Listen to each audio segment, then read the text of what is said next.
So my name is Clara Lambert. I'm going to serve as the moderator of this morning's panel. And as I mentioned, I work at a nonprofit research institute. I'm going to start just a couple of minutes telling you a little bit about myself, and then we'll go through each of the panelists, and they can tell you a little bit about their stories. So I work at a place called Cold Spring Harbor Laboratory in New York. It's just outside of New York City in Manhattan. The path that I took to get there is very circuitous, and I like to think that my family and my background had a lot to do with it because they prepared me to take a lot of risks. And so a lot of the choices that I've made along the way have been not standard or unconventional. So by way of background, my mother is Haida Tsimshian. She's from Southeast Alaska, very, very small island. My father is from a very small town in southern Louisiana. And they came together in the only way that small town Louisiana and small island Alaska can come together, the US Army. That's right. So my dad was in the Army, stationed outside of Anchorage. He was a GI. My mother was a high school student. They got married and had both of my older brothers when they were teenagers. And we were an Army family in every sense of the word. We moved all over the country. We moved every couple of years, including Alaska. So I was born there. One of my brothers was born there. We lived there a number of times growing up. And I went to 3 different high schools, one in Las Vegas, Nevada, one in Leavenworth, Kansas, and one in Colorado Springs, Colorado. I ended up going to college in Massachusetts, of all places, because the Northeast was one of the only places that we hadn't lived in the country. And so I said, well, why not New England? I think I would like to know what that area of the country is about. And so that was one of the first kind of big risks, I think, that I took. Didn't really know what I was getting into, just knew that I wanted to live in a part of the country we hadn't lived in before. I majored in math and computer science as an undergraduate, and I worked in the software industry afterwards for a couple of years. Do we have any math majors, statisticians, data scientists in the audience? A little bit. Anybody use the R statistical computing environment? Yay! So the company that I worked for developed and distributed the commercial precursor to R, so before it became freely available. So from there, I went to graduate school at the University of Washington in the Genome Sciences Department. Anybody from Seattle here? A couple people, I can see hands. The Genome Sciences Department was possibly the second biggest risk, I think, that I took in my career. The department was very new, and they were interested in bringing in graduate students who actually didn't know a lot of biology. And so I had taken genetics classes, but I knew very little molecular cell biology or biochemistry at the time that I started graduate school. So I got to learn all of that kind of on the fly while I was doing my research. My research is in human population genetics. I did statistical analysis of large data sets of genetic variation. I did a postdoc at the University of Pennsylvania. It was an ARACTA postdoc. Has anybody heard of the ARACTA program? Oh, there's a hand. Okay, a couple of people. So it's an NIH postdoctoral training program that emphasizes both research and teaching. So you have a research experience at a place like the University of Pennsylvania, and you teach and develop courses at partner institutions that are minority serving institutions. So you actually get research and teaching during your postdoctoral experience, which is unusual.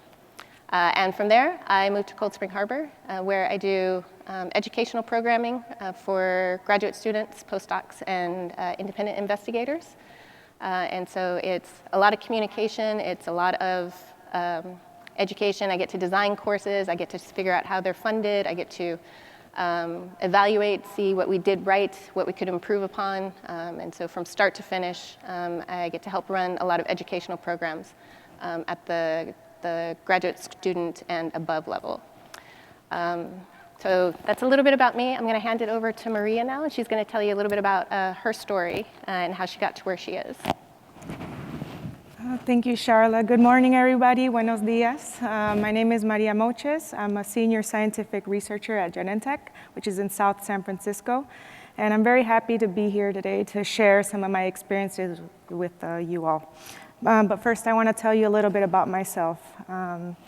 So my parents immigrated from Peru and settled in Southgate, California, which is in southeast LA. So, you know, go Dodgers. I should be a Giants fan, but, you know. So I'm one of three, and always education has been of the utmost importance to my parents.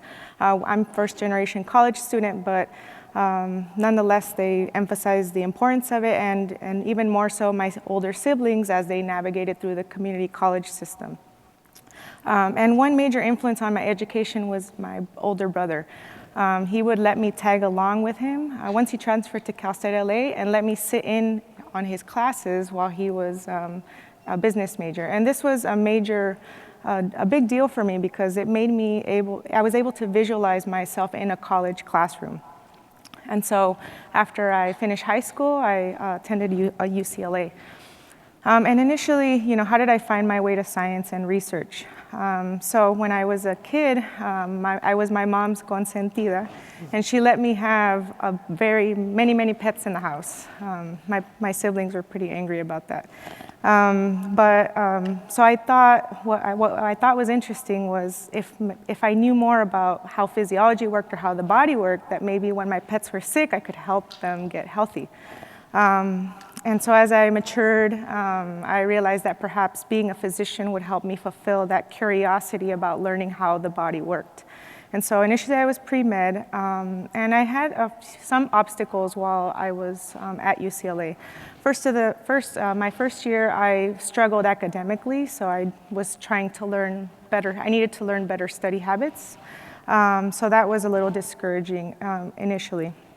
But also along the way, I learned more about research. I didn't know any scientists or what they did. I just thought they had crazy hair and wore a lab coat. But I participated in a summer program where they taught us basic molecular biology techniques, and it definitely piqued my interest. So from there, you know, I got involved in research as an undergrad in one of the labs at UCLA, and it came time to apply to graduate school. And, you know, I really love California. That's where my family is, and I wanted to stay there for graduate school. So I applied to a variety of UCs. And at the time, I didn't get in anywhere to any of the programs. And this was really discouraging also, just because I thought, you know, here I am presenting my work, being in the lab, and, you know, am I cut out for graduate school? Should I be doing this? But I really couldn't imagine myself doing anything else. So I decided to take some time to be a research technician and, you know, increase my research experience or time at the bench. And this was really great for preparing me for graduate school even more and building up my confidence. And so along the way, I applied to graduate school again, and I made my way to Northern California, and I got into the molecular cell biology program at UC Berkeley, and I was just super excited about that opportunity. But then, you know, although it's not too far, I was away from my family and friends, and so as one of the few grad students of color, I felt really isolated. It was just really hard for me to connect with the other students, and it was just a difficult first year. But as I continued in the program, one major blessing was actually meeting some of the other graduate students in the program because they became my support network. And one of them, or a few of them that are here today, in particular, Patty Garcia, who's now Doctora Patty Garcia. I remember the day that she came into my thesis lab, and she actually comes into the tissue culture room and says, "Hey, what do you think about starting a SACNAS chapter?" And this was definitely just made the biggest impact on me. It gave me a home away from home and within the institution, which is something I really needed.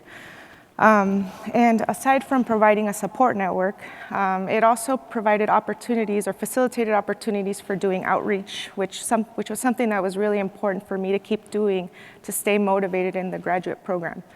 And so from there, I just felt more at home, and I was able to finish the graduate program with my PhD, and I then continued on to do a postdoc at UCSF in the similar area of autoimmunity. And so I attended the SACNAS conference again because I, was a hardcore SACNista by then. I believe in the SACNAS mission. And again, I attended as a postdoc, and I was working the UCSF booth to recruit you all to UCSF.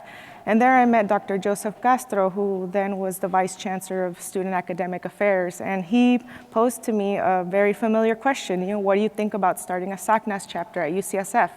And again, because of this great experience at Berkeley, I said, yeah, this is, definitely, let's do this. So, but this time it was slightly different. I was a founding member of that chapter and president for the 2 years that I was there. And this experience of leading the chapter really taught me a lot about myself. It really taught me that I possessed these skills for leadership that I had never really realized that I, had. And that was really great for my confidence and for expanding my community and network in SACNAS.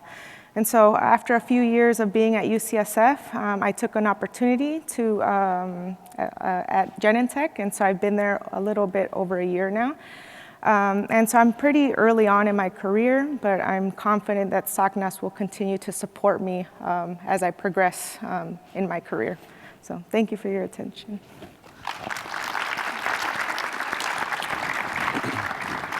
Good morning, everyone. Is everybody awake? It's still early. Did you get the Red Bull, the coffee? Yeah? Okay. For those that don't know me, and for the students that weren't at the chapter reception, I am the annoying guy that was pumping my fists and really getting you guys motivated during that session. But I'm not here to do that now. I'm here to talk about my role in industry and my path to getting there. So my name is Dr. Alan Kaufman. I currently work at the Procter & Gamble Company in Cincinnati, Ohio, in the Research and Development Division, working on personal healthcare medications and drug products. And I always start with this picture because, not necessarily because I'm narcissistic, but really because as scientists we communicate in ways that sometimes others don't understand. And it's usually through posters like you guys have done this week or publications. And really, whenever I try to communicate that I am a scientist, I use something visual like this for my family. And so here I am at my bench looking super scientific and industrial. And that starts a conversation with folks, and then I can get into the details of what I really do on a day-to-day basis. So if I encourage you guys to take pictures of you doing science and tweeting them or whatever you guys do these days, it really helps bring awareness to the STEM fields, okay? Very simple. All right. So a little bit about myself. I am Native American. I'm a member of the Quapaw Tribe of Oklahoma, which is in northeast Oklahoma, and the Pawnee Nation, where my family name is Leading Fox. I was born in Tulsa, Oklahoma, and lived in Broken Arrow, Oklahoma for about 14, 15 years. It was a very large city. I was actually, I would call it a strong-willed child, and so I would always find trouble and things like that, and so my parents thought it would be best to move me into a smaller town of about 4,500 near the Quapaw Reservation in northeast Oklahoma, and that was probably one of the best things in my life because a lot of that community values really started to seep in at that point, and I kind of really started to get some focus on what I wanted to do. And I didn't really know what I wanted to do, but I knew that I wanted to do something that gave me joy, and I think science for each one of you should give you joy. This is my son, Jack. I always use this picture, too, to kind of convey how I feel when I do science, because it's all about discovering something new. We were in an arboretum a couple years ago, and there's tons of butterflies flying around, and one lands on his arm, and I had my camera out, and he just lit up with excitement. He had just discovered something new. And that's how I feel every time I make a scientific discovery or push science forward, and I hope that every one of you feel the same way. And so with that discovery, it wasn't always joyous, right? Now, like I said, I was a strong-willed child. I liked to do things new. I liked to find out new and better ways of doing things. And so I wanted to wash my mom's car. One day I decided to get ammonia floor cleaning solution. I decided to get some Mop and Glow and some Dawn dish detergent. I mixed it all together. I went outside and I washed my mom's car. Well, It took my mom's 1987 Chevy Cavalier station wagon from bright orange red to whatever you see on the right. Okay, that was not a joyous moment for me, but really it kind of showed me that, I like to make things. I like to put things together and see what they did. And so we didn't have a camera when I was young. We were very poor and didn't have a lot of means. And so this is a dramatic representation of that pivotal moment in my scientific career. I also kid with a lot of the folks at Procter & Gamble. I actually created 2-in-1 shampoo and conditioner back in 1987. My mom always had these large amounts of shampoos and conditioners in the shower, and I would take them and I would mix them, and I was like, why do I have to do this twice? I can just, mix them together and do it once, right? So P&G, we'll be talking. But so I think really it kind of just points out to, finding new and better ways of doing things. It happens in industry, and it makes me feel like this a lot of the time. So how did I get there? Like I said, I always knew that I wanted to help people. I always knew that I wanted to create something new. And so I started in the area of pharmaceutics. I was pre-pharmacy. I went to a small 4-year D2 school called Pittsburgh State in 1999. I quickly realized that the facilities weren't going to allow me to do the type of research that I wanted to do. And so I transferred up to Kansas University in 2001, where I met the very first person I ever met on that campus was Dr. Marigold Linton. She put me in her car. She's a former SACNAS president. She put me in her car. She drove me around the campus. She showed me all the labs. And she connected me with a SACNista, Dr. Russ Middaugh, who does pharmaceutical chemistry at the Department of Pharmaceutical Chemistry at Kansas University. I worked in his lab for about 3 years, doing silicon oil-induced aggregation of proteins. That led me into my PhD dissertation research with Dr. Kreis, also in the pharmaceutical chemistry department. You can kind of see a theme, like pharmaceuticals and pharmaceutical chemistry, putting things together, creating new formulations for new and better things. And in 2008, I defended my dissertation with honors at KU. Some enablers along the way and how I've gotten to where I am right now on the stage. I went to my first SACNAS conference in 2002, enabled by a lot of the things that Dr. Marigold Linton had done at Kansas. In 2003, I graduated. I went into a small CRO called Quintiles, and quickly I found out that if you want to be able to do the types of innovation and research and things that you want to do quickly and with great meaning and purpose, getting a PhD is going to get you there. So that's when I went into grad school right after that. After I defended my dissertation, P&G, I was hired at P&G as a scientist in the analytical department within personal healthcare. I've been there the entire time. I'll talk a little bit more about that. And then there's been some other activities. I'm on the Native American lead team. Myself and Dr. Rafael Ortiz, who's sitting over here, we formed the first industrial SACNAS chapter at Procter & Gamble. And so, we're really looking for providing opportunities to students, mentoring and outreach, not only within our area, but within the broader SACNAS community. And then in 2014, I was elected to the board of directors for SACNAS, and so I'll be here until 2017. So, ammonia, Mop and Glow, Dawn dish detergent, 2-in-1 conditioner. You can kind of see a theme, right? These are some of the products that I've helped create just during the short 7 years that I've been with Procter & Gamble. If you guys haven't tried any of these, go out and buy them. They're great. I love them. Shameless plug for Procter & Gamble and NyQuil and DayQuil. But really, I think, the point is that a lot of these products help a lot of people, and they make people feel good, and they have a good experience using them. And so I just want to say thank you to Procter & Gamble and for SACNAS. They've provided me an absolute enormous amount of opportunity in my career.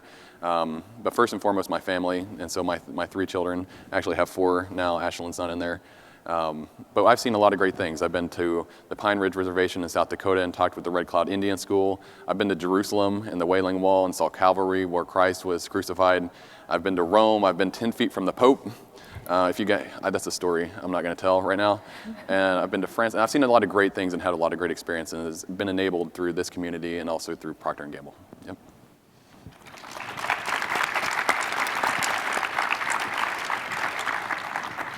Good morning.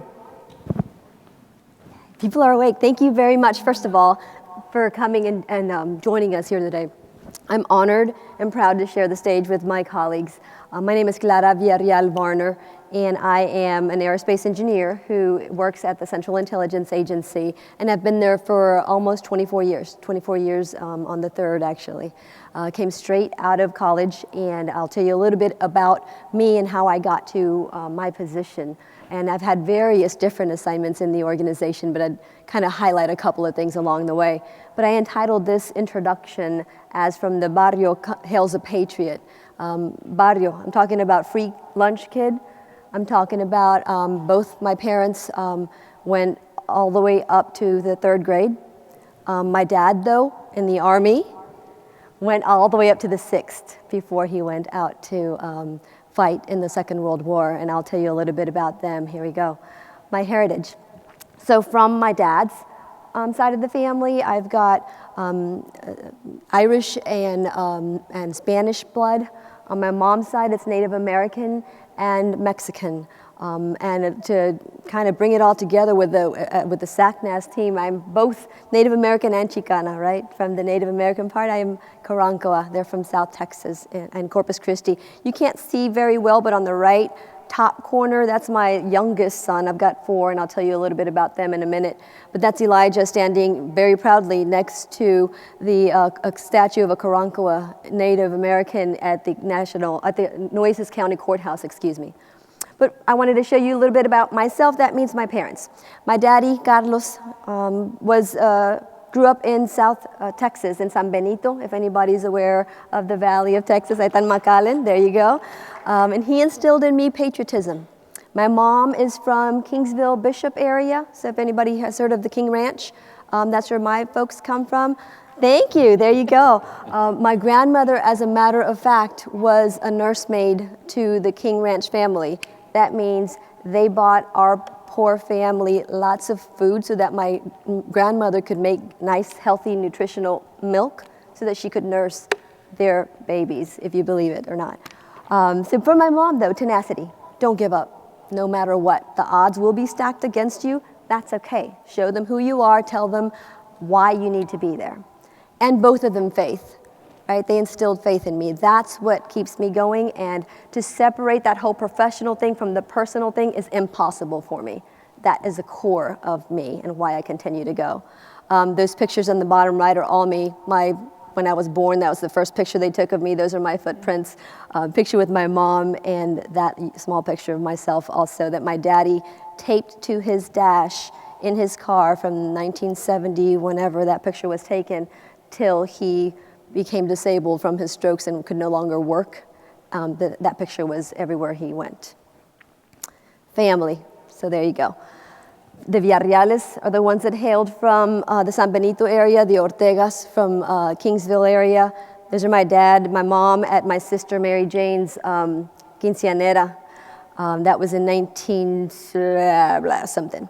So I am the youngest of 6. None of my brothers and sisters went on to college. I did have a couple who finished high school and got GEDs, but I was the first person to go out to college. My sisters and brothers, I always have to do a shout out when I was honored to be the salutatorian at high school graduation. I had them stand up in the audience, and they're like, no, like stand up, because I want to tell people, thanks to you, I'm here. I couldn't be here without them, right? And I apologize for that touch. But Mary Jane, Ricardo, Mary Jane, we called her MJ. Ricardo is Rich. Yolanda, we call Yogi. Roberto is Rob. Trinidad is Trini, who was my best friend in the world, and myself. Very close to my family. Only 4 of us survived to this day. In fact, I'm flying home on Monday to be with them. We had an event that I have to go home to attend, but very important to me.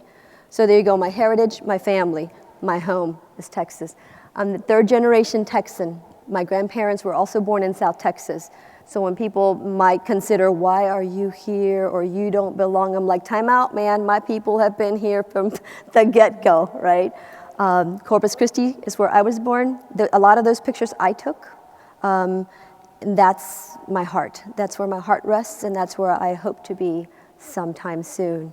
I'll transition that to my get off the stage moment, my accomplishments.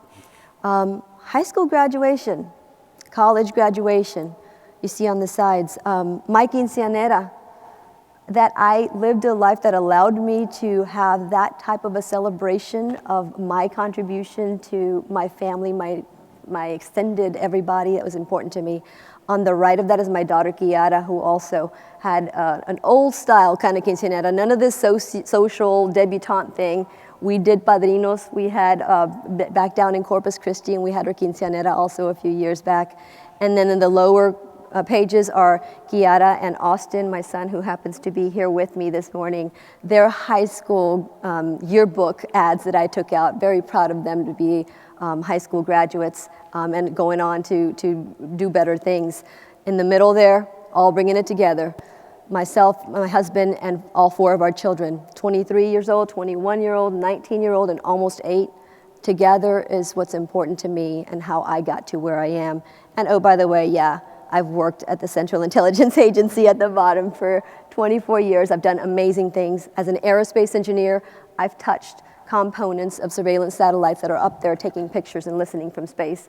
I've led teams of people who were able to do, imagine it, if you can only imagine, all kinds of amazing things. And I'd be more than happy to share those experiences with you. Thank you for your attention, and I look forward to your questions.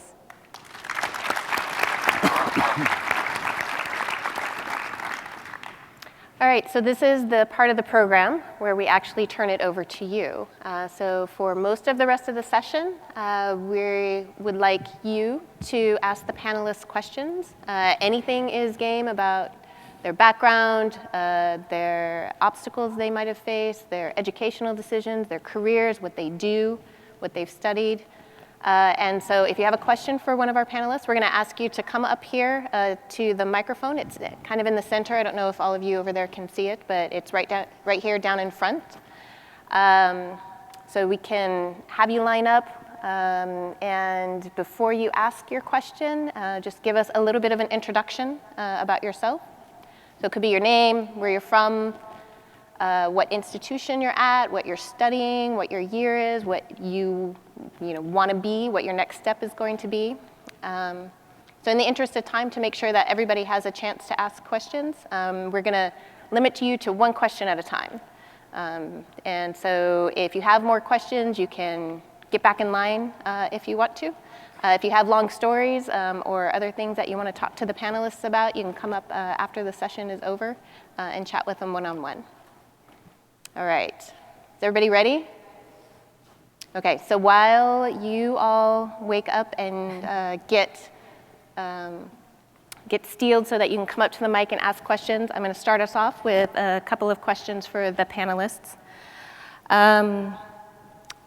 So I think the first one I'll start with is either in your educational career or in your professional lives right now, what do you think has been the biggest obstacle that you've had to overcome? I'd say being comfortable with being different. I think, because oftentimes, I think that when I was at UT, I didn't know anybody in college. I never met anybody in college when I was growing up. But I was the only one. There was not a lot of Hispanics studying aerospace engineering, and certainly not a lot of Hispanic women. And I used to consider myself like that sore thumb that sticks out for a long time. But I was okay, because I've got that confidence, I've got that tenacity, right? I've got that, I'm supposed to be here kind of mentality. And to transition that into I'm not a sore thumb, I'm not a critical opposing thumb that allows us to do things, if you will. I think being very comfortable with being different and knowing that you've got something to give is important. Yeah, my biggest obstacle was moving away from my family. So when I went from the small D2 school in Southeast Kansas up to Kansas University, it was a big culture shock. I was away from, even though it was only 2.5 hours, I understand. I mean, it's not the largest amount of time in between family, but still not being able to interact with them day to day. I grew up in a small town, and now I'm all of a sudden in a town of like 150,000 people. I felt lost, and so that reflected in my academics a lot. And so what I would say is how I overcame that was really finding people like the folks in the SACNAS chapters to kind of talk with and kind of hang out with. And they kind of knew what I was going through too. And so it was really good to have that support to get me over that and then to be more successful in academics. I don't think if that would have been there, I don't think I would be where I am today, as a matter of fact. So. So I know Maria and Alan talked a lot about their SACNAS and like how SACNAS has played a part in kind of their decisions. So Clara, when you were an undergraduate, was there a community kind of like SACNAS that you latched onto? So there was. At UT Austin, we had the SHIP chapters. So I'm the E part of the whole STEM thing, right? So we had the Society of Hispanic Professional Engineers, and we had NSBE, the National Society of Black Engineers, and together they formed Pi Sigma Pi, which was a minority engineering organization. And they were my second family. And I actually volunteered to be a tutor coordinator for a program that we run out of that school. And being in an environment where I wasn't exposed to a lot of scientists and engineers, it was all so interesting to me. But I will say I struggled as well. So academic probation was not something that I thought, as coming out of high school, and I was a salutatorian and I had over 100 point whatever GPA. I thought there's no way in heck that this is going to beat me, right? But I had never seen very many C's ever. And so when I got something less than a C was just heartbreaking to me. And that group, and I ran the tutoring program because I was a recipient of the tutoring that they offered. So I think we had something equivalent to that. I will say the first time I met a Hispanic PhD was at a SACNAS conference, and that was when I was pregnant of Austin. That was in 1995, and it was your conference, and I got the mug, and I was just so amazed, already a professional, but just so amazed by the caliber of people. So I ask you guys to just consider absolutely continuing regardless of the circumstances that surround you. You will make it. Got it. All right. Questions? Yes. Yeah, bring it. Bring it. Bring it. All right. We have our first questioner. Hello. Hello, good morning. Hi, my name's Reagan. I'm from the University of Utah. I'm currently in my sophomore year. I noticed that you guys are all in industry, and I was wondering the comparison, or government. So you guys aren't really doing, like, you're not in academia. And I was wondering if you guys ever considered that, or like the comparison between the two, why you guys chose that versus like a professor. Yeah, I did. Short answer. I'm going to elaborate on that a little bit. So I think the generalization that I had, especially after going through an undergraduate research and then graduate research, is that all professors live in the lab and they have no life and all they do is write grants and they sleep on a couch and they're tired and then they don't shave and things like that, right?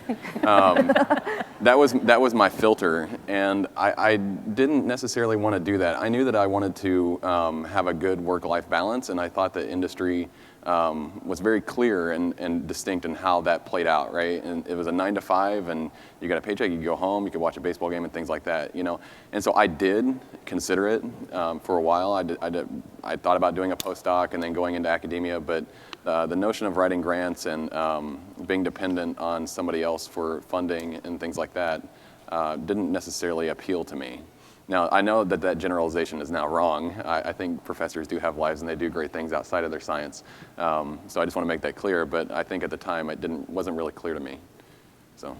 Go ahead. I think I recently made this decision, so I think it's pretty fresh in my mind. I think for me, I initially did a postdoc because I thought I wanted to go into academia. And I was hoping to be a professor at like a state institution where I thought I would have the most access to make an impact on students of color in the classroom. But because I've been part of the SACNAS community, I've had the privilege of meeting a lot of great mentors, one of which is Lino Gonzalez. And he showed me that through his involvement with SACNAS that you can still be in industry and have an impact on the younger generation of students. And so, now, I've met Alan more recently, and, SACNAS is a way of giving back, which is something that's always going to be important to me. So even though I'm in industry now, being here gives me an outlet to do something that's really important to my values. Thank you. All right, next question. Hello, my name is Erica. I'm a recent graduate from UC Santa Cruz with my degree in physics. And this question is for Maria.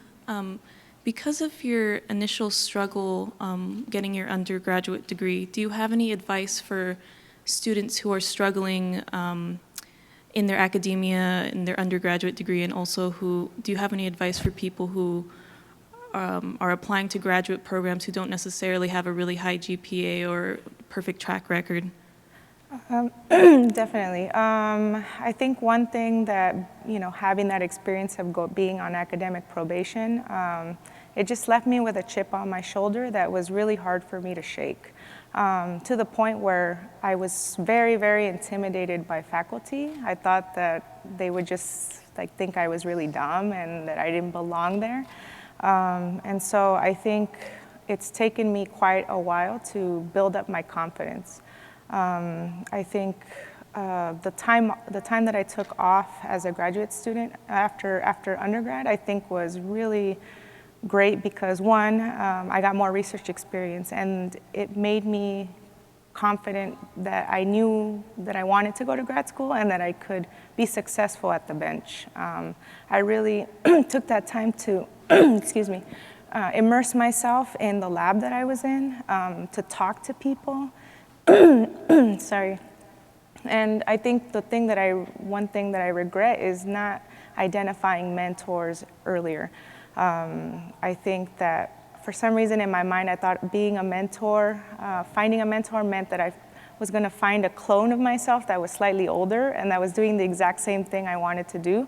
And that's not how, that's not what I've found. I feel like you can find mentors that can help you for different purposes, whether it's just sharing their experiences, giving you encouragement. And I've found so many of those through SACNAS. And I think I wish I just had, just took me a while to build up my confidence. But once I did, I think that was a hurdle that I feel like I imposed that on myself. So, you once you get into the graduate programs or once you're in that undergraduate program, you belong there. And, there's no mistake. You're not an imposter. You're supposed to be there. Thank you. I'm going to elaborate on that just a little bit. So I'm not particularly proud of this. I think another common theme is that we had some academic struggles. I had a 2.7 GPA going into applications for grad school. And unless anybody hasn't applied to grad school lately, I think the cutoff is like 3.0 for most institutions. Spot on, find the mentors, find the people that are going to go to bat for you, really get some supporters. There were a lot of people at the University of Kansas that took a chance on me, and I proved them right. And I think that's really important that if they are going to take that chance on you, that you do prove them right. Hi, my name is Maria. I'm a junior at UC San Diego majoring in environmental engineering. I'm also a first-generation college student. And so regarding that, do you have a number one tip or some good advice that we may not know about for the journey to grad school and beyond for first-generation college students? It is trying to identify those who you wish to emulate and getting to know them and getting the mentors, and it's that self-confidence. I think that's paramount, and having that tenacity. I wrote it down, but having that belief in yourself, that scrapper. I come from a neighborhood. I said from the barrio. There were gangs and drugs and violence and stuff where I grew up. I'm like, this isn't gonna that didn't knock me. There's no way in heck this is going to. So it's just that whole resiliency from my perspective. I don't know if you guys want to elaborate. I think one important thing that I learned, I was a graduate student rep as part of the molecular cell biology program at Berkeley one year. And I think it made me realize the importance of your letters of rec. So I think to follow up on the last question, I think although my grades were not stellar, I never really became an A student. I think that time that I took off to be in the lab as a technician, I think my letters of rec showed the efforts that I was putting into the lab. I was putting myself out there, volunteering to give journal club, believe it or not. you know, like trying to present my work. And I really made it clear to my, you know, research advisors that I wanted to go to graduate school. And I think all of that was, you know, in the letters of rec that I got when I applied to graduate school. So I think, you know, people are noticing, you know, what you're doing in the lab, whether it's that summer program or whatever. They know that you're asking questions or, you know, doing a little extra reading. Like, you don't have to like have the most brilliant questions, but just put in a lot of effort, and I think that'll be reflected in your letters, and that means a lot. Okay, thank you. Hello, my name is Chelsea Stewart. I attend UC Santa Cruz as a junior, studying neuroscience. And my question is for you, Carla. Because you mentioned faith as being a major pillar in your life, I'm wondering if your faith and the work that you do has ever conflicted. And if so, how have you been able to maintain that when it's not the most popular way of living, I guess? Yeah, I've never, thank you for asking the question, I appreciate it. Yeah, no, I've not had a conflict. And I think that it's because what is printed in the press is not always anything but a thread of truth, and then there's a whole bunch of other things because people don't have the insight, right? They don't have the clearances to know the full story. But I've never had a conflict. I know that what I do, that our mission is to protect you guys. Our mission is to be the first in, to get the intelligence on foreign adversaries and to keep you guys safe. There's no conflict at all. In fact, when I used to be a recruiter for UT Austin. And so when I came on board to the agency, they asked if I wanted to be a recruiter for us. And I'm like, absolutely, I'm right on. And I've been asked a question, and I've said at Navajo Nation, for example, similar kind of question. But when I share with people, I would love for any of my children to also come on board and work with us. Once you connect that, you would be willing to have your child do what you're doing. That means that it's probably not as bad as I think it is, right? So, but when there is necessary secrecy involved, it allows the imagination to fill in the gaps of what we don't know. And that's a long-winded answer to you, but the short answer is I've never had a conflict. I know without a doubt that what I'm doing is keeping us safe, and that's a good feeling. And as it relates to that separation of church and state thing, I will let you know we are very much a family-friendly organization. We have prayer groups that we meet kind of, you know, when, in different buildings, and we have a lot of support from people. What we do on our lunch break is what we do. As I said, I can't separate it. It's written all over. Yeah. Thank you. I'll expand on that a little bit too. So I think, let's think about this your question, and basically in the context of diversity and inclusion, right? So it's not just about the color of our skin or, you know, things like that, but it's also about how our experiences, which also, you know, happen to relate to faith, different faiths, right? We have to be inclusive. And so, you know, at the CIA, it sounds like it's very similar, but also at Procter & Gamble, you know, we strive to make people feel and, you know, empower them in these types of things, you know, whether you're Muslim or, you know, Christian or whatever, Catholic.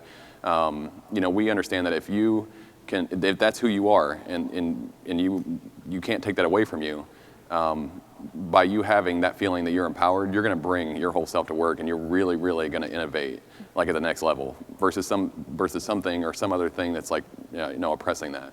And so I think in my role, in my job, and what I see in companies like Procter & Gamble across the nation, we empower that, you know, and we, you know, really, really, it's an important thing to people. And so we, you know, it's good. Thank you. Thank you. Good morning. I am not a student. I'm actually about y'all's age, so I'm very impressed and proud of you as a Gen X and how much you've achieved. I'm an assistant dean at the University of Maryland College of Computer, Mathematical, and Natural Sciences, colleague of Dr. Montezuma. And if I wasn't already working there, I'd be signing up. So yeah, thank you so much for your great job today. But the main question, I also have an adjunct appointment at Bowie State University, which is an HBCU here in the local area. But the question that I have is about the intimidation process process of such as, for Clara, you working at the CIA, clearance, background checks. You know, a lot of the students are very intimidated by, will I make it through that very arduous process to then get an assignment at even a federal lab or industry that requires a clearance. So can you talk to us a little bit about the recruitment process and what, you know, I guess hoops you had to jump through to get those clearances? Absolutely, thank you for the question. So first steps are applying. I'd love to say you don't know if you don't know. And we also tell people, please do not self-adjudicate. Things that might be a showstopper in your mind are, I would say oftentimes, I don't have the statistic, but oftentimes not anything that would keep you from getting a clearance. The most important thing for people to apply for us is a couple of things that I can share with you that are disqualifiers, if you will. So the drug use with a year, you can't have used drugs within a year of your application. Or we just ask you just wait until the 366th day before you push the button to apply. Right? So the drug use, there's no such thing as a perfect person. We understand. I told you about my background. I've done a lot of dumb things in my life, but it was a long time ago, and it doesn't matter to us. So that year thing is important for the drugs. The illegal downloading also is something that we will tell you when you apply, and we contact you and ask you to come to this area to get an interview. We'll give you an information session to tell you, as of today, right now, anything that you can pay for, pay for. That means books, that means songs, that means movies, that means everything. Those are probably the two biggest roadblocks to people coming in. People often say, what about my family? I'm first generation. Just when you apply, we'll send you the information. You acknowledge your foreign national contacts, and we'll follow up if there's a question. So those kinds of things we almost off the bat always say, as far as the self-adjudication, don't keep that from considering us as an employment. It's an amazing place. And I invite each one of you to go on to CIA.gov and look at the opportunities we have there. In fact, we're going to be at the University of Maryland on Tuesday to do a technical simulation to kind of show people, here's just an idea of what a small day in the life kind of scenario might be. So thank you for the question. So one thing, I think it's really important. If you want to go into the CIA, or if you want to work at Procter & Gamble, or you want to work at Genentech, or Cold Springs Harbor National Labs, and that's what you really want to do, don't be afraid. That's right. Just do it, you know? This is your life, and if that's where you want to go and that's the science you want to do, then don't be afraid, right? Good morning. My name is Sandra Garcia. I'm a graduate student at University of Alabama at Birmingham. Should be graduating next year. So I was wondering if you did a postdoc or if you didn't do a postdoc, how crucial you think that was to get to where you are now. I think for me, I was still trying to figure out what I wanted to do, so I think it gave me it was an opportunity to keep my options open in terms of picking a career path. Personally, I think, you know, aside from the chapter involvement and all of that, I think it also built up my skill set. So when I applied for an industry position, I had more experience. I did not do a postdoc. I went from graduate school straight into industry. I think it depends on, it's company dependent, right? Some companies hire more postdocs as their entry level, and some don't.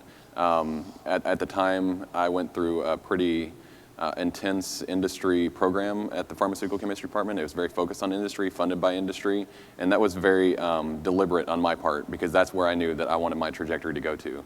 And so I knew that I didn't need a postdoc because they were training me a lot in industrial science, right? Now, as far as the skill sets go, if I wanted to go into another area like macromolecular characterization and pharmaceuticals, like in something like Genentech, I would probably need a postdoc to get that skill set, because my small molecule physical pharmacy type of background probably wouldn't be suited for something like that. Again, it's very deliberate, right? And so that will help you get those skills in order to meet your goals of getting to a Genentech, for example. Yeah, I would reiterate that. So it depends on what you're aiming for, because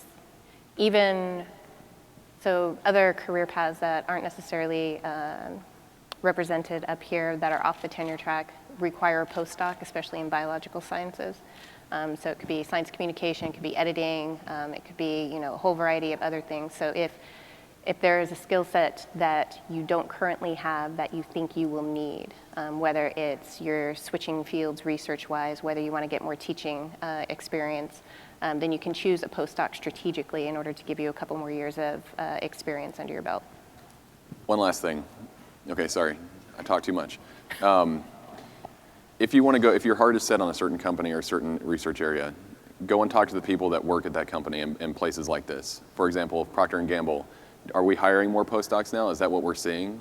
Obviously this kind of ebbs and flows with the economy too. So you want to make sure that you're competitive. And so if we're hiring more postdocs, then you want to make sure that you have a postdoc, right?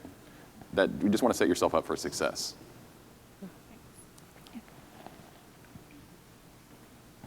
Hi again, my name is Maria, just really quick. So you all work in industry, and sometimes what helps in industry is having family or friends who have connections to industry, and that's what allows a lot of people to get jobs in industry.